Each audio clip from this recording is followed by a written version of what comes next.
And to be fair, really, to them, the government didn't look into this early enough. It's just now that we're looking into it to say you are mismanaging your fund. You're not actually following the law. The law says that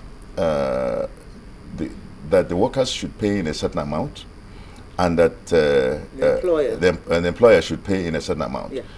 The minimum is 7.5%, and the 7.5% each, amounting to 15%. They didn't do this.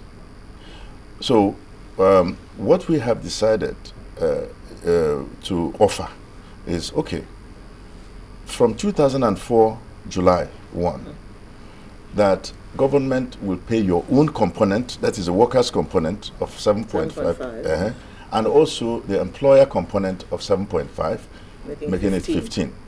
That will pay it from that July 1 of 2004 till June, end of June of this year. That's the offer. Okay?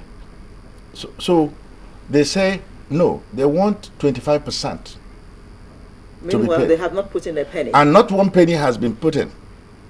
But they according to the secretary who was here, he said that they've been paying diligently. Well, let them bring their pay slip. Let one single PHCN worker produce a pay slip that says they have had their money deducted. One. I mean, that's... So the 25% they're saying was being deducted was never deducted from their provision, account. just put in the books as something. And so we asked the management, I invited the management of PHCN, where was this being done? So who was to pay? They said they don't know, but maybe government at some point will find money. How? How would this happen?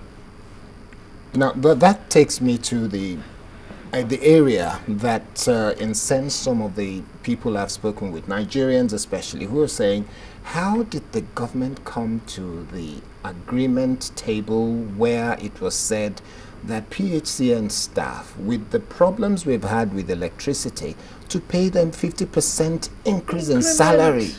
How can you give 50% increase in salary? Because I should ask government, why would you agree to a 50% increase in salary? You should actually, it's all this threat of going on strike, I must say.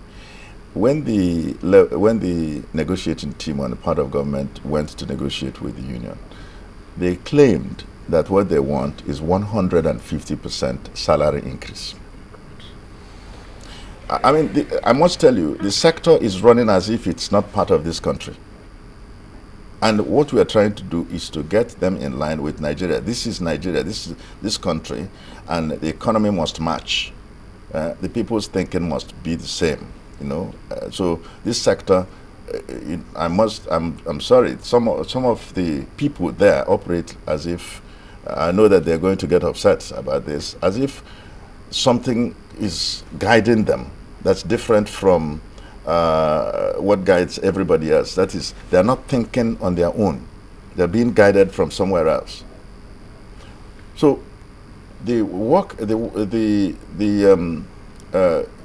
union is asking perpetually for something that cannot be met by government. 150% salary increase. So the management gave them 13% at the time. When we came, they negotiated with our negotiation team. And when they came to report to us that they have agreed and signed that they would get 50%, we were all very upset. But would you know, we had to try to meet this obligation. You agreed to 13%? Before we came into government. Plus now the 50%. So over a period of less than 10 years, they had 13 and 50, making over 63. A period of less than 5 years, I believe it's less than. So they've had 63%. Yes. Correct. In terms all of for not salary. supplying power to the nation. Correct. So is this, will it be right and after that, after all of that, they are now asking for, mark you, when you look at the pension, it's now based on this new salary structure. Let me even make it clearer to you. When this 50% came, the total wage bill of PHCN was 7 billion. How much was PHCN generating? Because it's a company, or it's a chain of companies. The company's total was generating less than 11 billion naira per month, and they were taking 7 billion.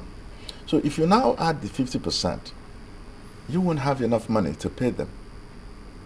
So we ask the union, why do you want to ask for something that you know hurts the industry? We have to pay for gas. And as I sit here now, PHCN owes 24 billion in gas bill to NGC and Shell.